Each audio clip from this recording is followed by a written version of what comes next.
Okay, everybody, sorry for the wait. We're going to go ahead and get started. Thanks for bearing with us while we got set up. Allowed a little extra time for all of us all to brave the rain and get here. My name is Dan Rowland, and I'm the Director of Public Affairs for Denver Excise and Licenses and the city's Office of Marijuana Policy.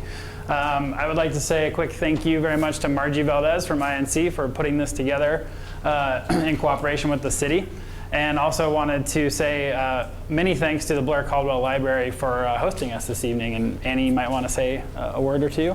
Well, welcome. I'm glad that you're here. You're using our library. We are a public service community library. That's our goal in order to give you space to do what you need to do when you want to do it. And that's why we're here. How many of you have been here before? Great, that's wonderful. Have you been upstairs to the museum that we have on the third floor? Yes. Yep.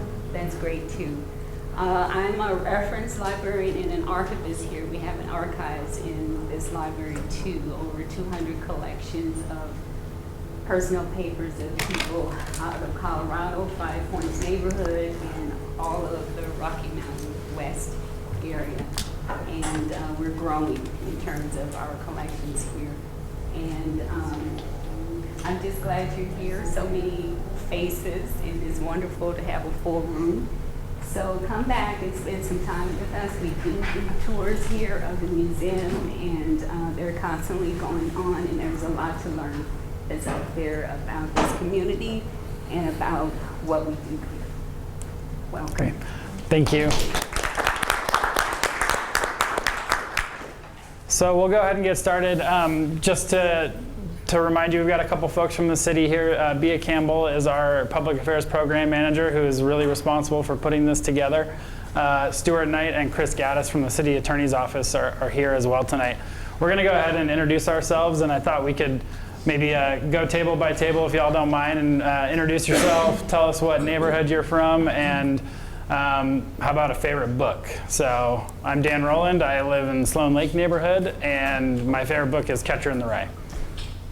I'm Bea Campbell. I'm with Excise and License, Office of Marijuana Policy, and my favorite book is Harry Potter. My name is Stuart Knight. I'm with the Denver City Attorney's Office in the Prosecution and Code Enforcement Unit. I live in Golden, and my favorite book is Ender's Game. As Dan said, thank you guys all for being here. We put together this presentation with the INC, and we expect to go talk a little bit about the rules and regulations, what the marijuana scenario looks right now for Denver, and an overview of some things that we have moving forward in 2017, some new legislation. We're going to do half an hour of a presentation, should be pretty quick, and then we're going to open for questions at the end. Upon entrance, you guys received a little piece of paper where you can put your name. Stuart and I are going to collect them and make sure that everybody who has a question will be heard. Okay? Okay, so let's start. Yeah. Okay, so we're gonna start a bit with a historical. We're gonna talk about how we got here today about medical marijuana. So, in the year 2000, voters passed Amendment 20, which allowed medical marijuana to be legalized in Colorado. It allowed persons with debilitating medical conditions to use marijuana. It also allowed patients and primary caregivers to possess marijuana as long as it was limited amounts. And then in 2009, the federal government issued the Ogden memo, which listed marijuana as a law enforcement priority. After that release of the memo, storefronts began popping up all over Denver, which prompted both the city and the state to create their medical marijuana codes.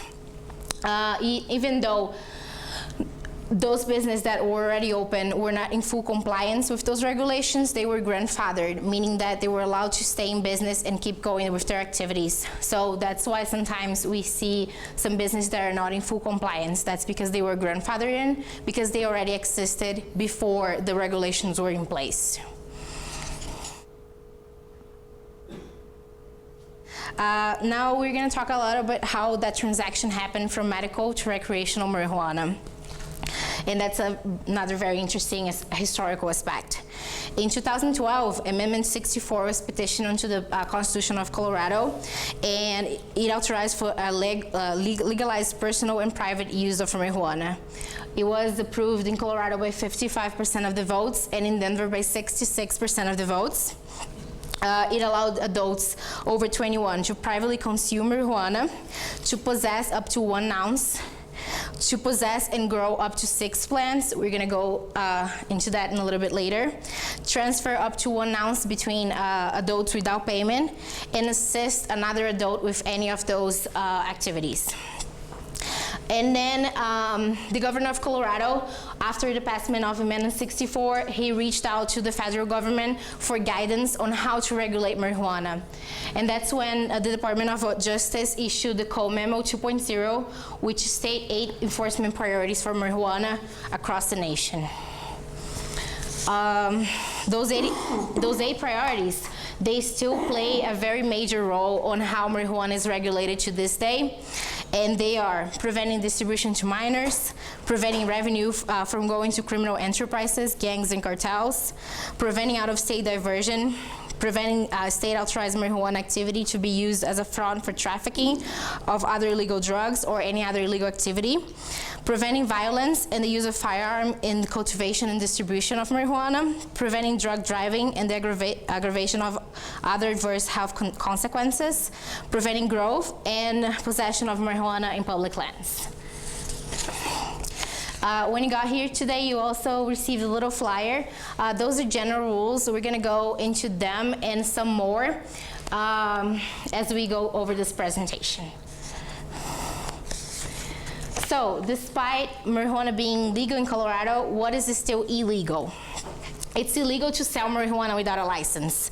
Even if it's for a penny, you're just not allowed to ever sell it if you're not a licensed facility. It's illegal to possess or use marijuana if you're under 21 years old. The exception being if you're 18 years old and a medical patient, you'll be allowed to use it.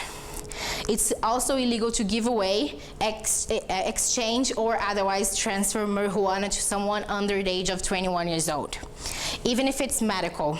As a matter of fact, medical marijuana can never be transferred without being the patient buying it for himself. And finally, it's not permitted to consume openly and publicly, meaning that consumption can never happen on public places or on any outdoor locations clearly observable from a public place. The exception being your private property. So you're allowed to smoke or consume marijuana in any way on the front porch of your house, but not on the public street in front of your house. Only in Civic Center Park. On 420. Or every other day. Yeah. Mm-hmm. What is the pictures? Oh yeah, sure. So yeah, on the pictures you have someone consuming openly and publicly, which is illegal as we said, and we have someone in a double violation. First, because they are selling on the internet, which we're gonna go over, but also because it's not a licensed facility. It's just a person selling it by themselves, and they can only sell if they're licensed facility. Okay. It's also illegal to operate a motor vehicle while under the influence. It's illegal to transport marijuana outside of the state of Colorado, and that includes flying with marijuana, mailing it, or driving. On these pictures, you can see Homer Simpson driving while high, someone who tried to board a plane with marijuana, and someone who tried to mail marijuana. It's also illegal to bring marijuana onto federal property. So the DIA, the Denver International Airport and national parks are good examples. On the last picture, you have someone also on a double violation, consuming openly and publicly, and on a federal property. And all of those rules apply for both medical and recreational marijuana. So the fact that you're a medical patient doesn't give you the right to smoke open and publicly. We're going to talk a little bit about unlicensed grows, which are illegal because they're the licensed grows who are for purpose of selling, and the unlicensed grow, which is for purpose of personal consumption. We're going to talk a little bit about those first. The Denver zoning code limits the number of marijuana plants that may be grown in a dwelling unit to 6 plants per adult per unit. However, there is a cap on regardless of how many residents that the residence has, you can only grow up to 12 marijuana plants. And that includes both medical and recreational marijuana. And additionally, the marijuana plants must be grown for the person actually living there. So if we all were to live together, we could only grow 12 plants and we all could use it. But if only half of us live together, they could not use those plants, only for the people actually living on that residency. Denver also limits the number of non-residential zone lots to 36 plants. And there can never be a rent property with the sole purpose of growing marijuana. So you cannot rent someone's garage to grow your marijuana in there.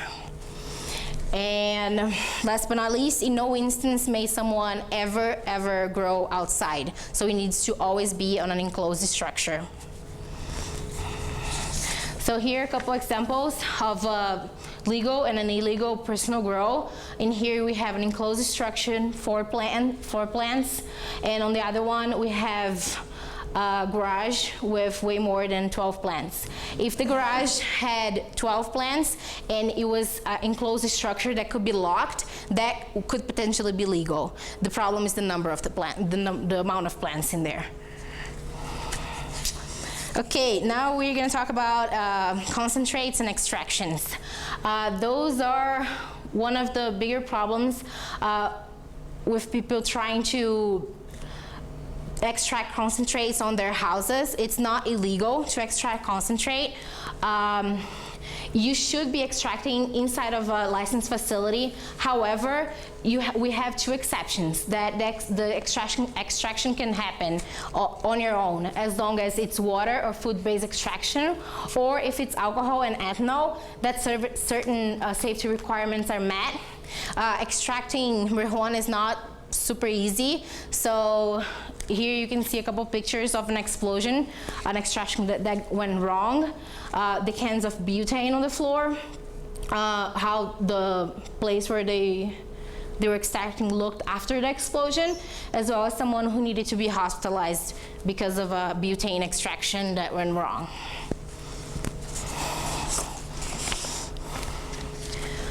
We're going to talk about odor control plan. So every location where marijuana is being grown, processed, or manufactured must have an odor control plan, regardless if it's licensed or unlicensed. So your garage grow also needs to have an odor control plan. So obviously, to grow without an odor control plan is a violation. To grow in violation of the odor control plan is also not allowed. And if the Colorado Air Pollution Control Division determines that your odor control plan is not working, that can also be a potential violation. And if you receive 5 complaints over the 30 days and it's determined that the odor control plan is not working, you might receive a citation to respond to that. Okay, now we're going to talk specifically about medical centers and retail stores, which are the front. It's like the stores you see on your everyday basis when you're walking through Denver. We're going to talk about what's illegal for them to do. It's illegal for them to do off-site delivery, so they can't bring the product to the customers. Those businesses cannot operate between the hours of 10 p.m. and 8 a.m. That actually is a new rule. It changed on May 1st, so last Monday. They're now allowed to stay open until 10 p.m. It used to be 7 p.m. Internet sales are not permitted. Remember how we talked about the picture of someone announcing on Craigslist? That's a violation, but it's even worse if there was a licensed facility doing it on the internet. Retail stores can only sell marijuana to people over 21 years old, and medical centers can only sell to people with a current medical card. And in addition to that, if both places, both the medical center and the retail store are sharing premises, there will be no patients under 21 years old. All sales of marijuana and marijuana products must be secured in packaging, which means that they need to be childproof, opaque, the product cannot be seen from the outside, and they need to be resealable in case there are multiple servings. We're gonna go into talking what that means in a little bit. Yeah. Okay, so on that same note,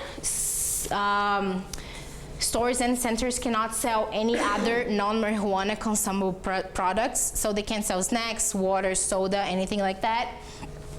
Starting in October 2017, so later on this year, there will be no selling of edibles that are shaped like human, animal, or fruit. A retail store may not sell in a single transaction more than 1 ounce of marijuana flower, 8 grams of marijuana concentrate, or 800 milligrams of THC or marijuana products. And any medical center cannot sell in 1 transaction more than 2 ounces of marijuana or its equivalent in medical products. On the pictures you can see, those are concentrate, for those of you who are not familiar. That's marijuana flower. It's more common, so I guess you guys would know. And those 2 are examples of edibles. Those are the ones that could potentially have multiple servings.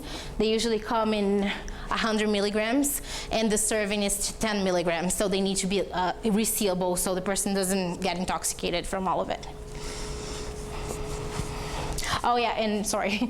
And edibles and concentrates are the fastest growing market in the Denver cannabis industry right now. Now we're gonna move to all licensed marijuana facilities, not only stores and centers.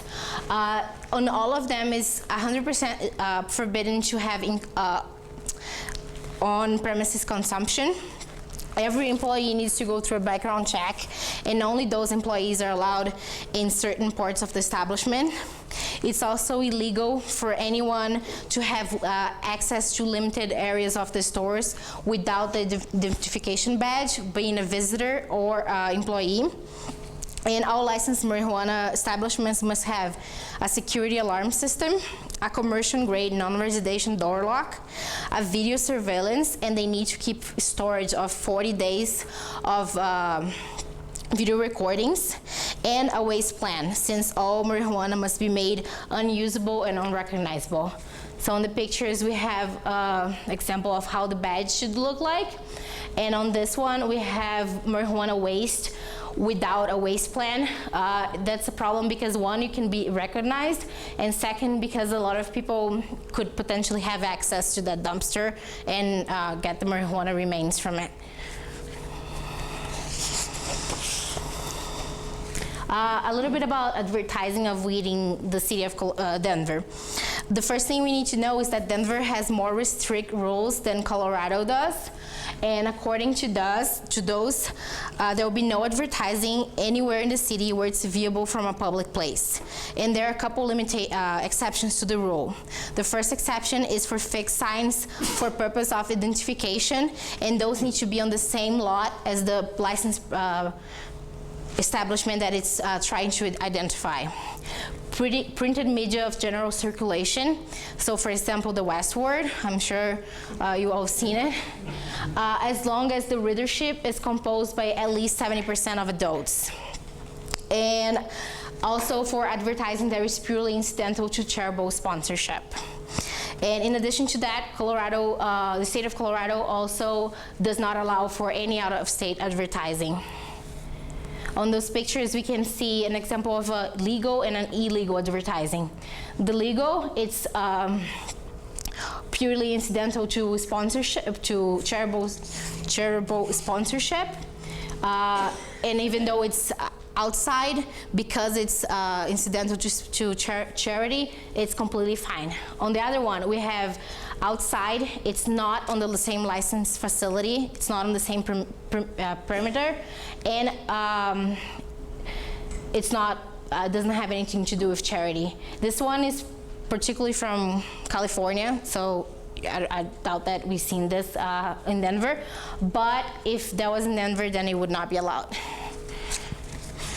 Okay, so we talked a little bit about illegal marijuana. Now let's talk about what it looks like for illegal marijuana in Denver. We nowadays have 4 types of licenses for grows, for stores, for marijuana-infused product manufacturer, known as MIPS. Those are the places where the edibles are fabricated, and for testing facilities.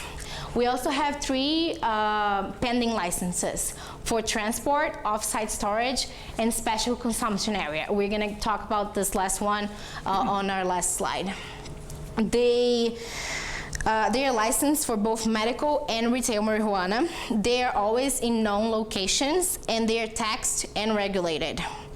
We also have examples of non-licensed but legal with limitations. So those are, for instance, caregivers and home grows, as long as they stay true to those regulations that we talked about before. So a caregiver who has 100 plants is not legal. A caregiver who has 36 plants on his own lot is potentially legal, as long as it's on the right area and everything else.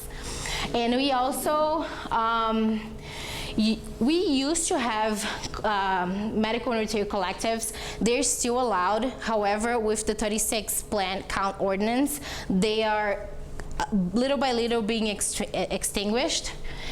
Those are all in locations mostly unknown. They're not for profit and they're not taxed. As of May 2017, there are currently 1,119 marijuana business licenses operating out of 486 unique locations. So when we say 1,119, people are like, oh my God, really? And it's because obviously, if we have only 486 unique locations, we can have one location with multiple licenses. So let's say I have a store that is a medical store. It's also a retail store. Behind, I have my growth, and I'm also producing my edibles on that same space. Only there, I'm going to have potentially 4 licenses, if not more. So the number we are looking at, 486, is the actual physical place where people go to. In order to obtain and maintain the marijuana licenses, all business in the city must undergo inspections from different agencies. So the Department of Excise and License, which is where Dan and I work at, does 1 inspection prior to licensure and at least 1 compliance inspection per year. The fire department, same thing, but 2 compliance inspections per year instead of 1. The Department of Environmental Health is responsible for 1 inspection prior to licensure, at least 2 compliance inspections per year for MIPS, the place where they make edibles at, stores and centers, so like the front stores where you see. And in addition to that, the Division of Environmental Quality, which is a leg from the Department of Environmental Health, does the inspection for grows. And this will be the department that, in case there are any complaints, they will go and have another inspection if any complaints are made. And last but not least, Community Planning and Development, Zoning and Building Division will also have 1 inspection prior to issuing the license. And disciplinary action can come from any violation or misconduct by the licensee. So for instance, the fire department will make sure there are no fire safety violations. Building department, electrical instruction, zoning, unpermitted uses, and so far so on. Any violation generates administrative and or criminal consequences. The administrative enforcement consists on disciplinary action. So for example, the premises can be fined in case they have any violations going on, or they can even lose their license depending on what is it that the violation was. And also, we also have criminal consequences. They will be handled separately on the criminal court system. And the criminal consequences go not only for the licensed facility, as well as the person who committed the crime. So if I'm working on a medical center and someone under 21 comes in, I don't ask for their ID, and that's understood as someone who sold marijuana for someone under 21 years old, I could be personally held accountable for that.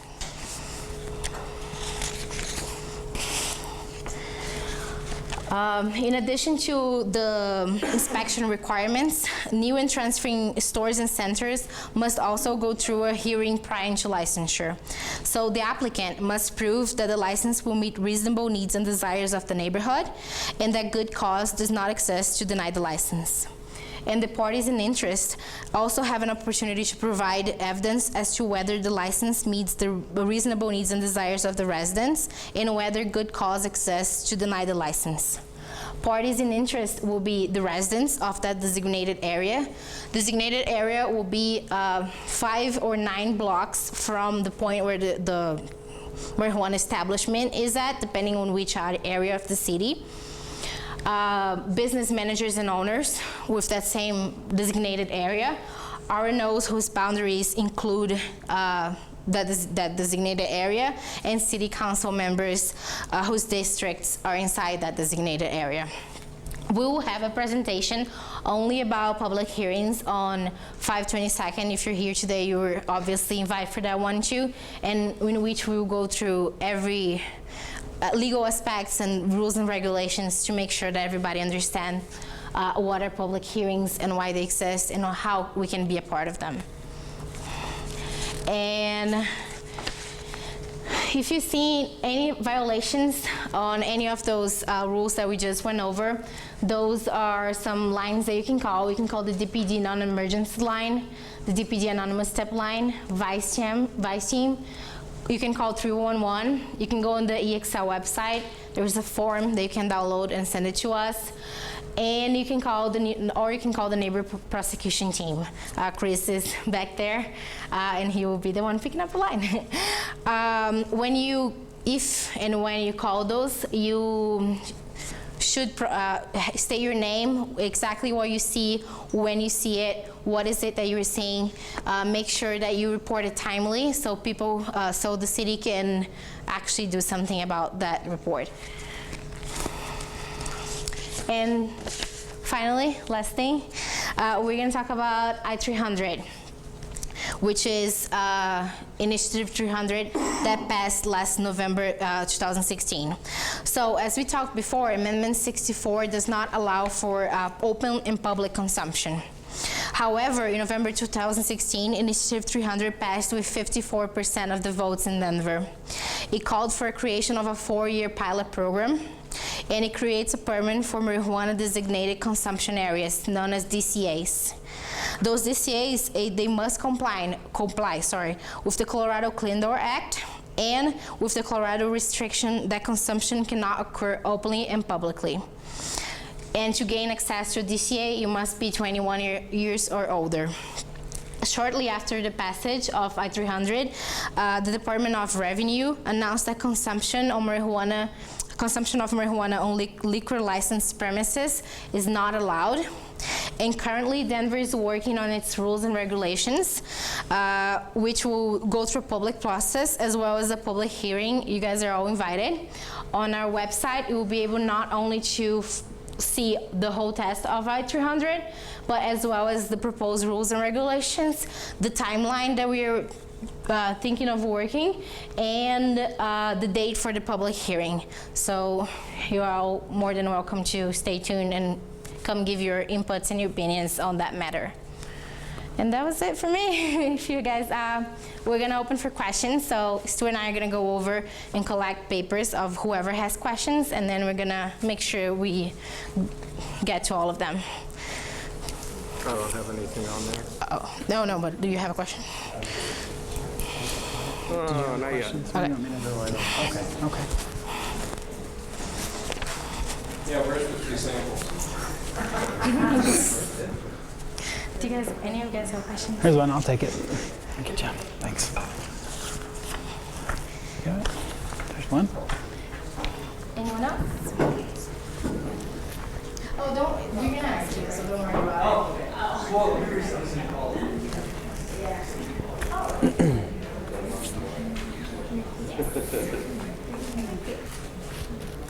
Good? Cool.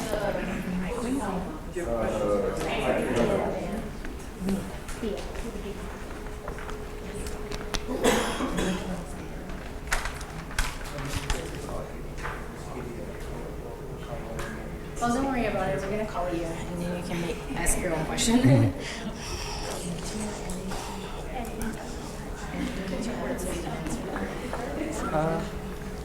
Sure. Do you want to call them up? Yeah. Cynthia Ord. Ms. Ord?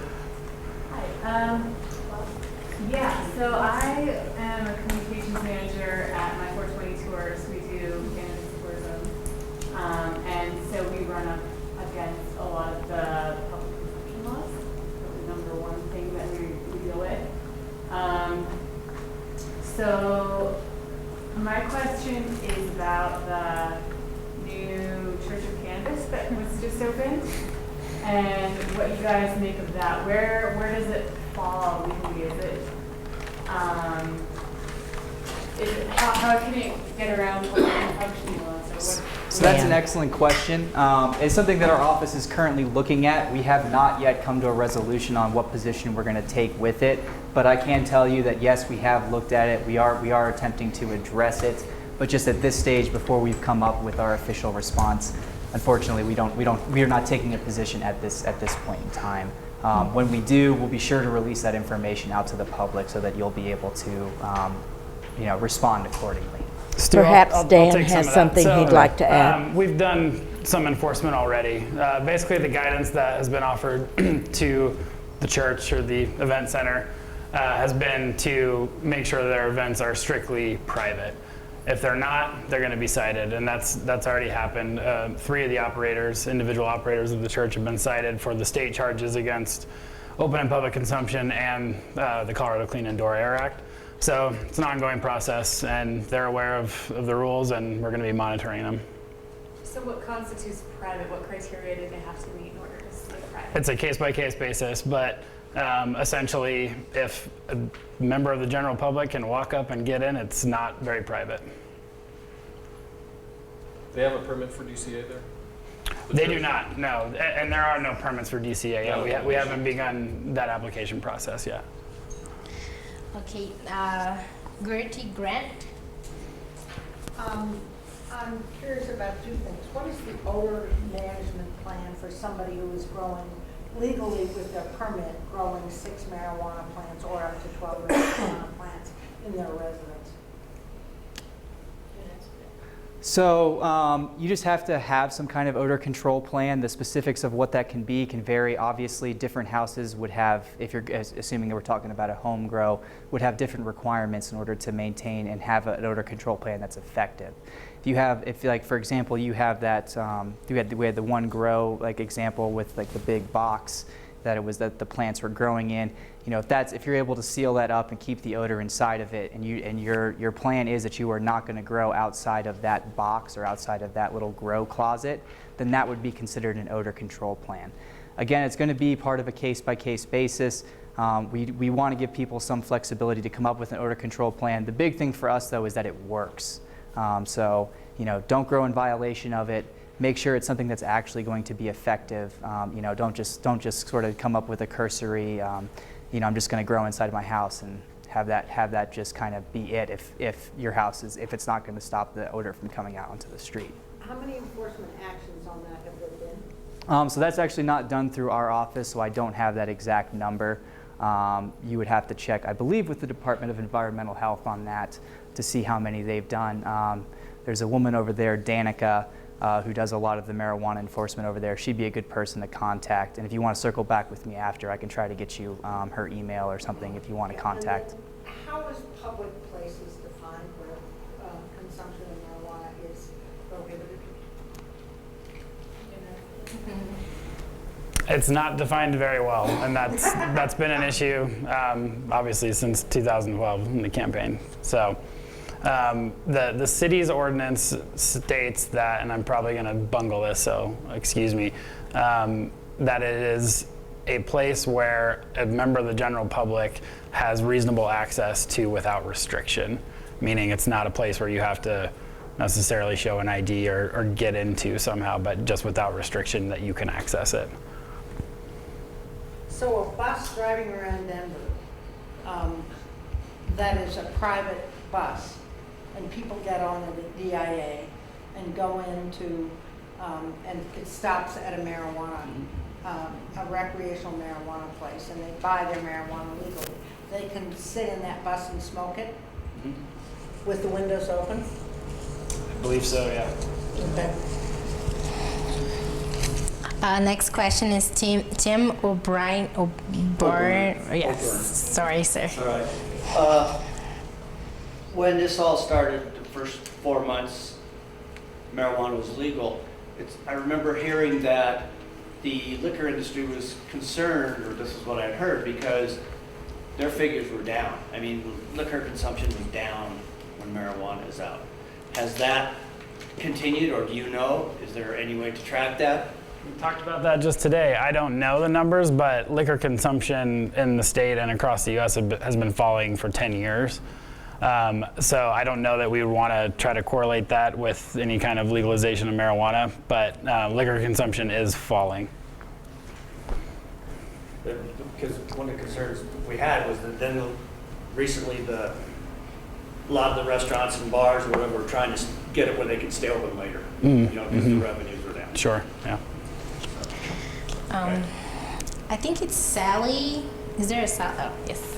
Yeah, how much are these violations? What does the city get for a violation? Will it escalate up on the first, second, third violation? So it will escalate on the first, second, and third violation. However, it's really going to depend on what type of violation it is. So for example, a violation of an odor control plan is going to be treated differently than a sale of marijuana to somebody who's underage. So with that, I mean, they can range as far as sanctions go. That does get into the tens of thousands of dollars. I have seen some of those, as well as obviously some of the criminal consequences that can occur, especially when you're talking about selling to underage. I actually do some of the criminal arraignments for the city of Denver, and I've had a few people come through that sold to somebody underage. So it can be both. It can range right up and down.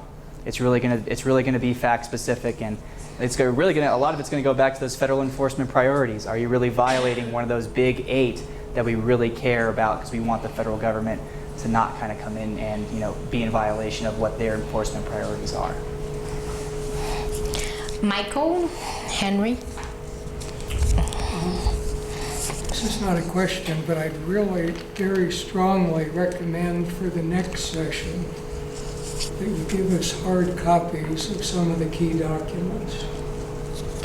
Okay, that's actually a good suggestion. Thank you. I mean, some of us want to go back and train our own neighborhood Awesome. groups, You can also. and some of us are lawyers and want to read the documents. Yeah, and I'll be happy. I'm pretty sure you signed your email when you got in. I'll be super happy to email you not only this, but any documents that you feel are relevant. I'll make sure we'll have it by tomorrow.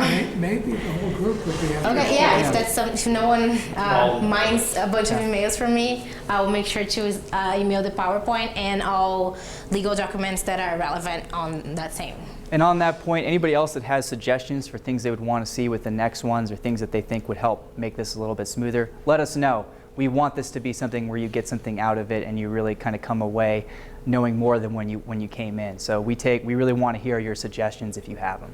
Use a microphone. It's very hard to hear back here. With old ears. Scott Gordon. One of the takeaways that I hope we can all get either at this session or the next session would be, what criteria do we use to recommend or challenge a social marijuana consumption? So we don't want to just say blanket, we're going to be opposed. We just need to understand how we use that criteria to evaluate it. Yeah, and I'm not sure tonight that really, I got some pointers here, but I'm hoping there's a takeaway maybe at the next meeting that we can use. Yeah, I think on the public hearings, we're gonna go a little bit deep on those rules and regulations and what they look like. And I think the INC is also organizing a separate event where there will be like a mock public hearing, so people can pretend to be on a hearing and make sure they really understand the rules and regulations. So. Mr. Gordon, so if I can clarify that question, are you asking specifically about what position an RNO would take in relation to I-300, or about more generally how you would oppose or get your views across on a specific type of license being issued? I think probably number one, it's more about the I-300. So about I-300. Correct. We want to make sure we're treating the applicant fairly. no matter what your personal view might be on the legislation, it's law. And so we just want to keep it fairly. Well, the good news also is that the draft rules and regulations will be out by the end of this week, and so you'll have some time to look through them before the next meeting and maybe have a little bit more specific questions for us at that point. I would definitely encourage you to check out the website they have about the advisory committee and how it can help. Bo, I'm sorry, sir, your last name, Blow. Yes, I was just wondering, with all of the mention several places of the odor control plans that we've been discussing, how come there's so many places? It seems like I can drive in Denver, sometimes even without my windows down, and I can smell marijuana just driving down the street. How can there be an odor control plan in effect if there's so many places it seems like you can drive? And I can give you examples of locations if you want, but I mean, it seems like there's several places I'll drive and I'm smelling marijuana just driving down the street. So how does that jive with odor control plans being required? So I'll jump in. First of all, the requirement to submit an odor control plan for the city, the deadline was February. So many of these places have not even implemented their plans yet. There's kind of a long review process through the Department of Environmental Health. They have said, and they've been very clear from the beginning, this will not eliminate the odor of marijuana in the city of Denver. This will hopefully help. It will hopefully address some of the really egregious bad actors, but we're still going to be exposed to that smell. But why would that be if there is an odor control plan? I know they haven't had a chance if it's only a February deadline perhaps in some cases, but why wouldn't, after everything had time to go into effect, why wouldn't there be more odor reduction than what you just said? Is it not a very strong plan that's required of these businesses? You know, I don't want to speak to the plan. I don't know, Natia, if you want to add anything about the plans themselves, but. The best example is Purina, which I think we all know. Oh, I was that's a the neighbor smell of too, the yeah. neighborhood. The idea of the odor control ordinance is for them to do the best that they can do. But places like Purina, we can say, okay, well, you have to spend $10 million and get the best possible thing, but it's still not going to change the fact that it's Purina and it smells like Purina. It's just going to improve it. But if they're doing everything in their power to reduce the odors, then they essentially are in compliance with the ordinance, to the best of my understanding of the ordinance. That's a helpful answer. Yeah. Thank you. Danny, Fritz. First, I want to plug. I made a website called purinasmell.com. It shows where the Purina smell is. But my question was, I have two, but I'll ask this one. You said 5 odor complaints within 30 days for the environmental health. Mm-hmm. Is that 5 different people, or could it be one neighbor? I believe it's 5 different, isn't it? Yeah. You know, that's 5 different. So it makes it tough, right? You have to have 5 individual people, different households, I believe, come in and make that complaint, give that complaint, written out. It's a written complaint. But I will point out that the marijuana business facility locations, the MIPS, the grows, they are required to have an odor control plan regardless of the complaints. Tate Kartner. Oh, that's me. I wanted to hear about the inspections, the differences between liquor and marijuana. It seems like liquor has relatively few, marijuana has a lot. And for full disclosure, I work for the City of Denver, Councilwoman Kendra Black's office. So part of it is, you know, we're having different, like I'll take fire, for example. Fire is one of the ones that I always kind of go to for that. So especially, we talked a little bit about the marijuana-infused processors and the extraction process. You know, that can be a very dangerous process if not done correctly. And so when you're doing marijuana extractions, especially using butane or some of the solvent level extractions, an extra layer of safety is just going to be required that you're just not going to see with alcohol. Same thing with with the grows and things like that. You've got a lot more fire danger when you've got that many lights and that much plant material all in one place. And so you're just going to have different requirements as far as being safe. And then finally, you know, this is still a new kind of industry. At the end of the day, we're still going through the learning and the growing pains that kind of come with a brand new industry coming to Denver and coming to Colorado. And so it's going to be changing. It's going to be moving. Directly comparing it to alcohol is just, it's going to be kind of different because they do pose different dangers at that licensed facility level. Donna Martinez. Is the tax revenue that's collected from the retail and medical stores, is that collected in cash? For the most part, yes. I mean, the individual businesses get creative with how they're paying all their bills, whether it's taxes or to XL or anybody. We see a lot of cashier's checks, things like that. Okay, and then the state does what with that cash? I mean, is the money then treated differently? Because Treated differently because we have to have actual cash counters and security there in the building? Yes, yes it is. yeah, but like the FDIC insured bank. So if the business owners can't use those banks, right, or shouldn't be, the banks aren't supposed to be taking the money. I'm not. So do you mean like, is it like, how is the city of Denver sort of depositing or putting away this money, considering that the FDIC issues? I mean, I think a tax remittance to the city is deposited the same way it would be if I came in and paid my property tax in cash. I don't think there's a difference there, is I guess what I'm saying. Was that it? Pete Mayer. That's close. Doesn't really matter. Just general questions. You said earlier that it's okay, and this makes sense, that you can smoke recreational marijuana on your porch. Mm-hmm. Or medical.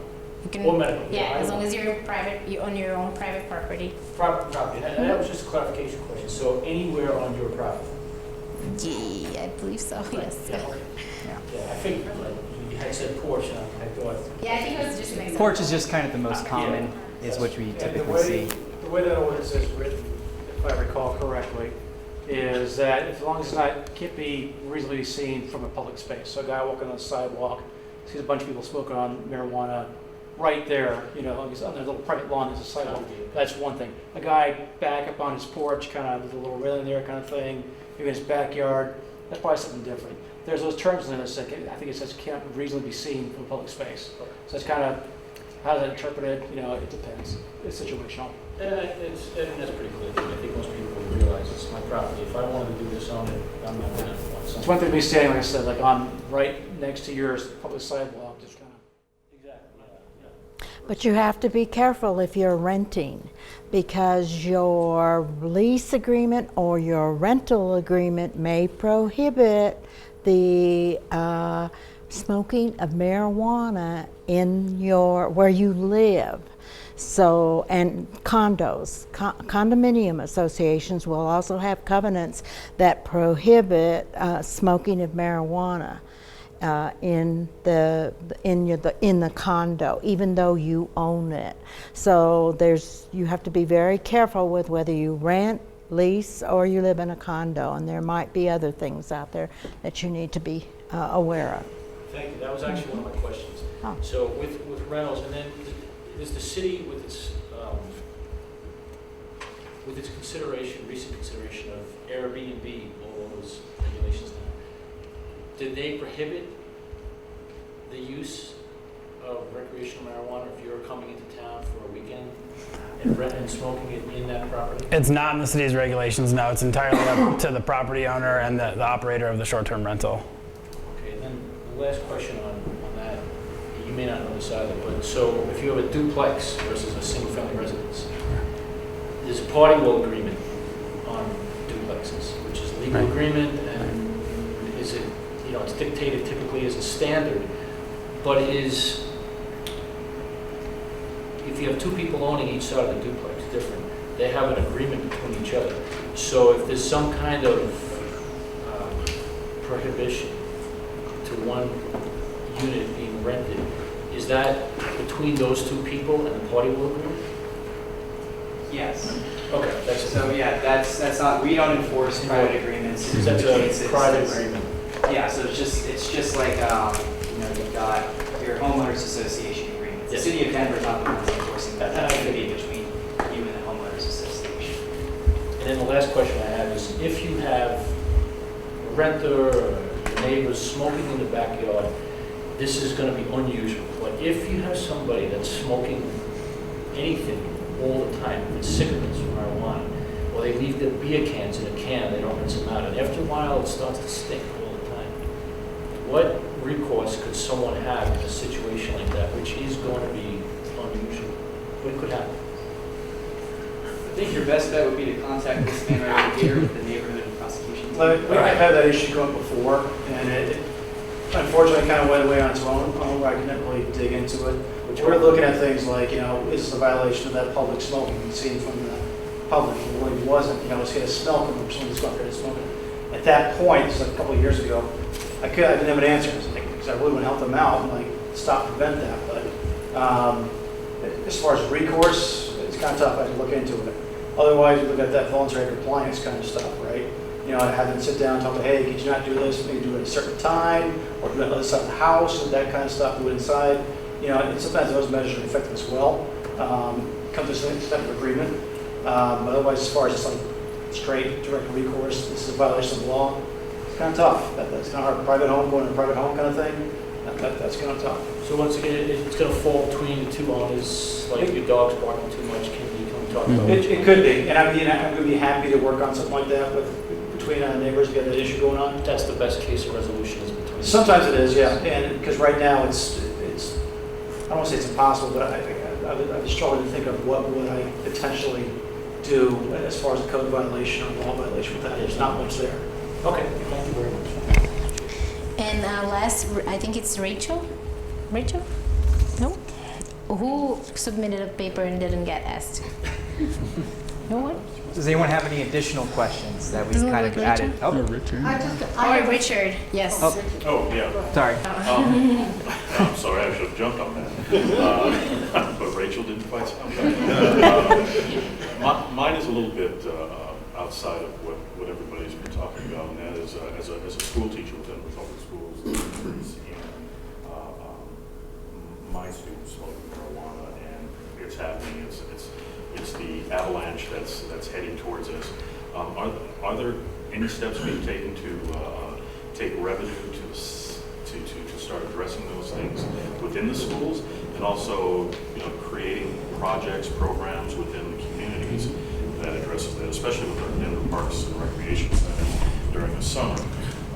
Nothing up to this point has been done, or if it has, it's in microcosms. Yes, that's actually something that I can answer, and I apologize for that. It's just I just started working at this new job, so sometimes I'm still learning as well as you guys. But anyways, as far as your question goes, yes, we have a budget that goes specifically for education, and especially for youth. We have 2 projects going on right now.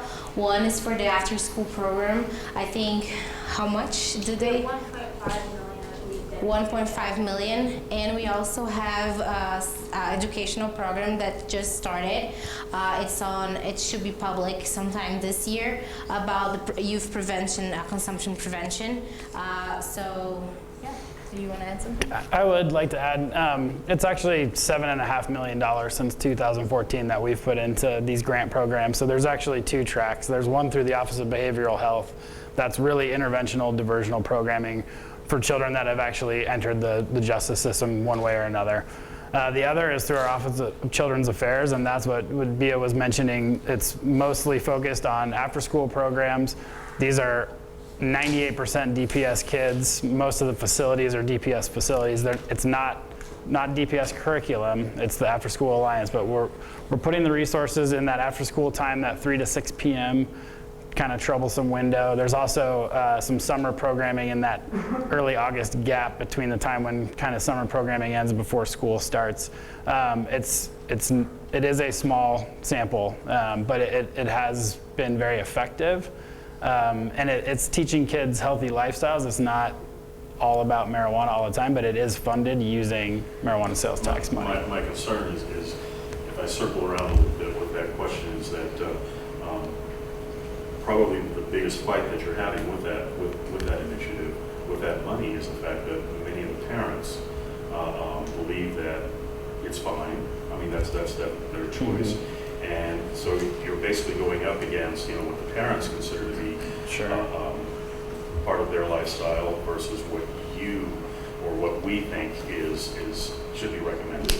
And those two don't match. So I'm wondering, is some of that money possibly going towards educating parents and how they can, still use marijuana, but yet make kids understand that, just like drinking, you're not going to do this until you're 21. Yeah, that's a great question. I mean, I think we can all agree that education is the hardest but most important part of all of this. And the state of Colorado has done a tremendous job, and they have much more funding that is dedicated out of their 10% special sales tax on retail marijuana. And there are the Askable Adult campaigns that I'd be happy to talk to you offline. There are several other places where they're providing resources for exactly that, for parents, for coaches, for teachers. This is how you have an honest conversation about marijuana. This is how you engage kids with it. From the city's side, we are doing our first foray into an actual marketing and education campaign this year. So that will be rolling out at the summertime, heading into the fall semester from the city's campaign. We're still targeting the kids on that. It's not necessarily parent focused, but it is founded in the research that we are doing right now, talking to kids and parents about what do we not understand about marijuana, what are the questions, how do we sort of open up those communication lines between adults and children about it. So we are working on that.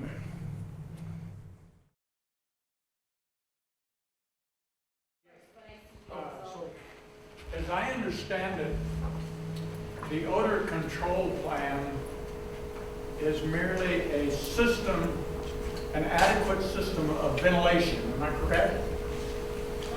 To ventilate either the grow operation or the distributed, whether it's medical or whatever. So, given that, then when the emissions from that and your control plan have to go somewhere. So where do they go? They go outside. The gentleman here said he can smell it going down the street. Yeah. They got adequate ventilation in the grow and in the distribution, but it goes to the street. So where's the adequate odor control plan for the atmosphere and the Denver residents? There's filtration involved as well. May I answer that? It actually, they use carbon filters, and that really absorbs all the odor, so none of it's going out. And you can visit some of the facilities, the really good ones, and you don't smell any odors. What may be happening here is we might be smelling odors that are coming from private consumption, private places, because typically the marijuana facilities are very responsible, and that's what I found. And I served on that odor control from 2010, so I know a little bit about it. Thank you. And another comment too. And this is some data, because I certainly understand concerns with our children, with kids in school and adolescents. But recent data from the Colorado Department of Health states that the actual consumption of marijuana in adolescents is 21% versus 22% the national average. So we're actually lower in adolescents. The big offender is alcohol. 30% of adolescents in Colorado used alcohol. Yeah, I don't know specifically about that data, but I think at the end of the day, we still just want to make sure to address the Richard's, not Rachel's point, that we are still addressing that 22%, if that is what it is, that 22% and or 21%, and we keep trying to bring that down because we don't want to see any young person's life derailed because of consumption of marijuana issues. And we should put the same emphasis on alcohol. Yes, thank you. I just have a question about the designated consumption areas, because it seems like there's a little contradiction because of the Colorado Clean Air Act. I don't see what these would look like in the future, because they would have, if they were inside, that would be limited to vaporizing and edibles. If it was outside, how would you be controlling the odor? I guess that's my question. I can try to. Okay, so first, as far as going inside part of your question, I think DCA they talk about the multiple varieties of way of consuming marijuana. So even though you could not necessarily smoke due to the Colorado Clean Air Act, you could use any kind of edibles as well as vaping. So that will solve that problem specifically. And as far as the outside goes, you could, for instance, have a patio where it's just not observable. So like if you have a wall or if something that is not transparent, and that would also solve both problems. So that's just an idea. Natia is looking at me weird, so she has something to add. Natia is over here. Put up a wall, you'll be okay, I guess. I do believe that these plans have to be engineer approved, and I think we're still looking into what that means when you're on a patio.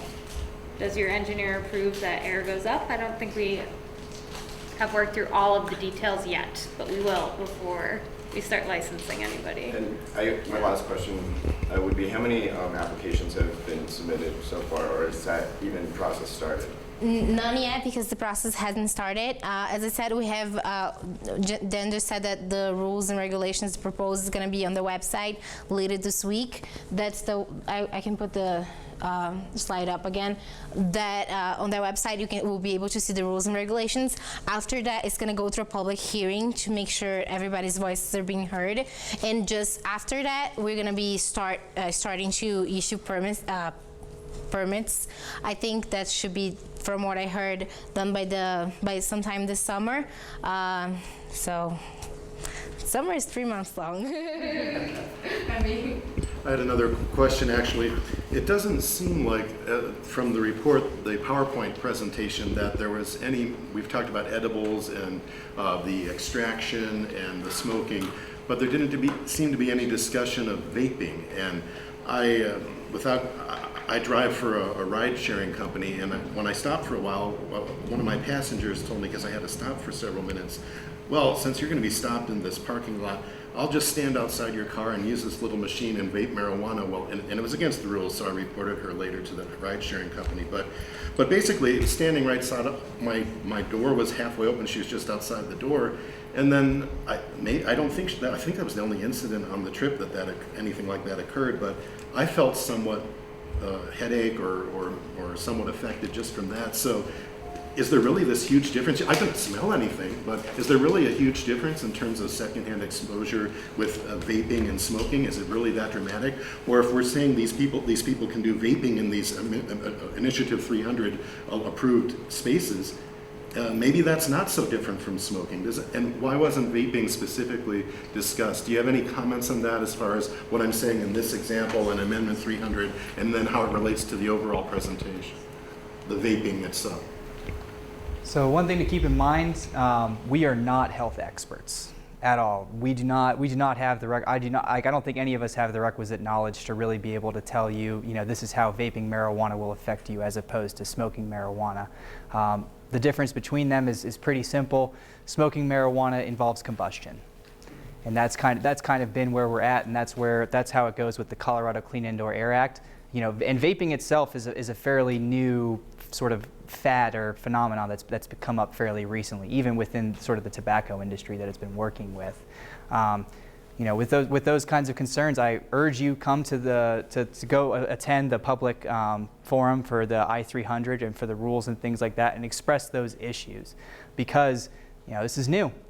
We need to be gathering this data. We need to be listening to your voices, and we need to take all of that into consideration. How it might end up, we're not, this is kind of a new process. Not sure how that'll all play out, but we do want to hear from you on those particular issues. Okay, thank you. Mm-hmm. Can you remind us how marijuana DUIs are prosecuted, or how that works and the complications of that? I know that it is a difficult challenge not having a roadside breathalyzer test or anything like that. I mean, we had 73 DUIDs for marijuana in 2016 compared to more than 2,000 overall impaired driving arrests. Okay. Wait, what was the number? Speak up. Can't hear you back here. 73 DUIDs for marijuana specifically, out of more than 2,000 impaired driving arrests overall in the city. That number is going down, by the way, which is a good thing. It's a much more difficult standard to hold up in court. I don't want to speak to how DPD approaches it. They have trained more drug recognition experts on their DUI enforcement team. That is also a use of marijuana sales tax money. So there are people now that I think can recognize some of the signs of impaired driving. But again, it's a longer test. It's a blood test. It's not immediate the way an alcohol roadside might be. And there's still like there's still a measurement about amount in the body that is prosecutable, or what did these 73 look like, that whole process? I'm not the person to ask about that. I'm sorry. I don't know what the ratios are. It's been a long time since I did DUI, let alone DUID, but the drug recognition experts are trained. They go through an excessive amount of training to recognize someone being under the influence of drugs at the time. And that's the proof we have to prove, a prosecutor's DA's office has to prove that person is under the influence of that drug at that moment they're driving, okay? It can be very challenging. I'm not sure, I don't know if there's an actual blood standard, there's a breath standard like you can test with alcohol, right? At that point, presumably, if someone has a certain amount of alcohol in their system at the time, it shows up on a blood or breath test. But with marijuana, it's something different, right? So when was that marijuana smoked? Are they under the influence of marijuana at that time? So my belief is the bulk of that prosecution is that drug recognition expert who can come in and say, he's under the influence of marijuana because I see X, Y, and Z, right? There's various roadside tests, the physical characteristics that they are exhibiting at that time. So it's a lot more challenging than an alcohol DUI, but it can still be done. I think it's that helps or not.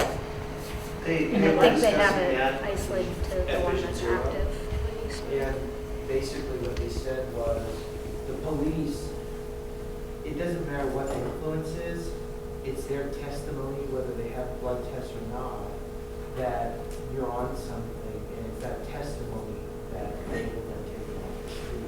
So as far as they're concerned, it's an edible, they smoke something, or they drank something, they're under the influence, and it's by behavior and how they're driving. And that's kind of how they treat it. They just don't really care what it is. So if you have the behavior and you pull them over, they'll ask you and do something about it. Okay. Does anybody else have any questions? I don't have a question, just a comment. I have a friend who's a county court judge, and she said one of the problems with convictions under allegations of being under the influence of marijuana is that jurors just don't believe it. There's a public perception that marijuana doesn't impact you the way alcohol does, and so the juries just, it's just very different, much more difficult to get a conviction of driving under the influence of marijuana than under the influence of alcohol. Yeah, you were describing the challenge I've had throughout my career. Things up to a jury, right? Yeah. Anybody else? No? Okay. Can I do a quick plug for the... I don't have a question, but I did want to let everybody know that this is a very, very complicated subject that we're trying to address, but we're trying to give you as much information that we have as a group, all of us, so that you can either represent your registered neighborhood organization, or it will help you in your business or establishment. And that's where we were coming from this. Next week we'll take you through the public hearing, and I think everyone will enjoy that as they did tonight. And then I'm going to make a pitch for INC. If you go to the INC library, we have Amendment 20, we have the 2009 Ogden memo, we have the Cole memo, we have Amendment 64, we've got Initiative 300, we post all the policies and procedures, and when you get on there, you just go to the library, and it's separated by liquor and marijuana. So it's all there, and we've got case law in Colorado on the liquor. We've got sample good neighbor agreements, and we will be doing a mock hearing at the either the ZAP meeting in June or June 17th. I haven't talked to my colleagues yet about that. We know we're going to do the mock hearing. It's just a matter of the date. And I did want to tell Dan, there is a bus right now that, have you heard about it? They are driving people around, and you can smoke, but you can consume alcohol in that bus. And that appears, I mean, we don't have dual consumption in Initiative 300, so it's a little, I wonder how they're doing that in the bus. Maybe we should go investigate. Well, it's private, it's a private property though, that's why they can smoke there at all, right? Yeah, 2 weeks. But what about the driver, though? They're smoking. No, don't be a Homer Simpson. No, he's in an environment where the smoke's circulating around. He may not be smoking. He's separated by Self-driving bus. Yes, sir. I'd like to ask and recommend, if you're not already planning it for the next session, there really ought to be some time devoted to how to negotiate a good neighbor agreement. I think that's an excellent suggestion. I'll talk with Margie about that, because I think Margie's going to be one of the people talking a lot about the good neighbor agreement and how to effectively negotiate and enter into one with these businesses if you are a neighborhood organization. So, and a lot of that, like I said, we're going over a lot of that public hearings and the good neighbor agreements and things like that in the next presentation. I hope you all attend. It should be fairly informative, and we really want to give you the tools to best have your voice heard at those public hearings. So I hope we answered that or take that suggestion. And thank you everybody so much for coming. I will make sure to email everybody with the documents, and now I even know where I'm gonna look for them. So thank you, Margie, for that, and I hope you guys have a good night. If you have any suggestions, critics, anything that you wanna say, I'm sure you all have my email. You can write to me and I'll make sure to address them all. And other than that, we'll see you on May 22nd. It's not the next Monday, the following. You got